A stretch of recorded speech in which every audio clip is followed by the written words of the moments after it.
नमस्कार दोस्तों, हमारे चैनल पर आपका स्वागत है। कल्पना कीजिए एक ऐसे योद्धा की जिसने स्वर्ग के राजा, देवताओं के अधिपति देवराज इंद्र को भी युद्ध में धूल चटा दी हो, उन्हें बंदी बना लिया हो। क्या ऐसा संभव है? हाँ, यह संभव हुआ था। और यह पराक्रमी योद्धा कोई और नहीं, लंकापति रावण का पुत्र मेघनाद था। आज हम उसी अद्वितीय वीर की कहानी जानेंगे जिसने इंद्रजीत का गौरवपूर्ण नाम प्राप्त किया। मेघनाद, जिसे हम इंद्रजीत के नाम से बेहतर जानते हैं, रामायण के सबसे शक्तिशाली और कुशल योद्धाओं में से एक था। उसके जन्म के समय ग्रहों की स्थिति ऐसी थी कि वह अजेय बन सके। स्वयं रावण ने ज्योतिषियों को ऐसा करने का आदेश दिया था।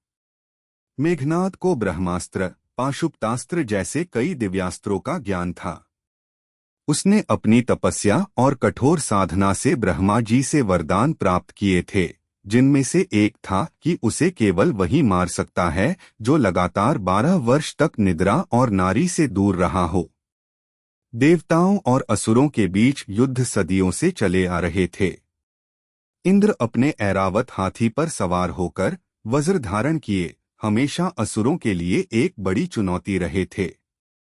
रावण के राज्य में जब देवताओं ने हस्तक्षेप करना चाहा, तो एक भयंकर युद्ध छिड़ गया। इस युद्ध में रावण और उसके पुत्रों ने अपनी वीरता का प्रदर्शन किया। युद्ध के मैदान में मेघनाद ने अपनी मायावी शक्तियों और दिव्यास्त्रों से देवताओं को हैरान कर दिया। वह अदृश्य होकर युद्ध करता था, जिससे देवताओं को उसकी स्थिति का पता लगाना मुश्किल हो जाता था। जब इंद्र स्वयं युद्ध में उतरे तो उन्होंने सोचा कि वे आसानी से रावण के पुत्र को हरा देंगे। लेकिन मेघनाद ने अपने गुरु शुक्राचार्य से प्राप्त मायावी विद्या का प्रयोग किया। उसने ऐसी माया रची कि इंद्र को पता ही नहीं चला कि दुश्मन कहाँ से वार कर रहा है। मेघनाद ने एक के बाद एक कई शक्तिशाली बाण चलाए और अंततः अपने नागपाश अस्त्र से इंद्र को बंदी बना लिया। देवराज इंद्र अपनी सभी शक्तियों और अहंकार के साथ मेघनाद के सामने बेबस हो गए। पूरा स्वर्गलोक इस घटना से स्तब्ध रह गया।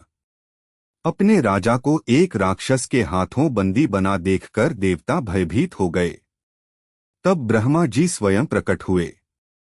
उन्होंने मेघनाद से इंद्र को मुक्त करने का अनुरोध किया। मेघनाद ने ब्रह्मा जी से कहा कि वह इंद्र को तभी छोड़ेगा जब उसे अमरता का वरदान मिलेगा।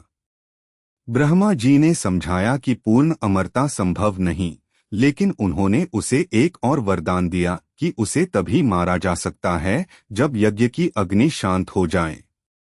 और इसी घटना के बाद ब्रह्मा जी ने मेघनाद को इंद्रजीत का गौरवपूर्ण नाम दिया, जिसका अर्थ है इंद्र को जीतने वाला। इंद्रजीत, जिसने अपनी वीरता और मायावी शक्तियों से देवताओं के राजा को भी परास्त कर दिया था, वास्तव में एक असाधारण योद्धा था। उसकी यह उपलब्धि आज भी उसकी महान शक्ति और युद्ध कौशल का प्रमाण है।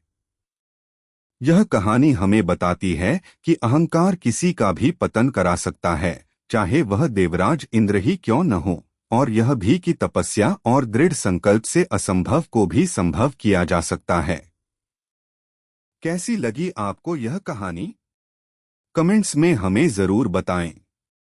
ऐसे ही और रोचक कहानियों के लिए हमारे चैनल को सब्सक्राइब करना न भूलें। धन्यवाद।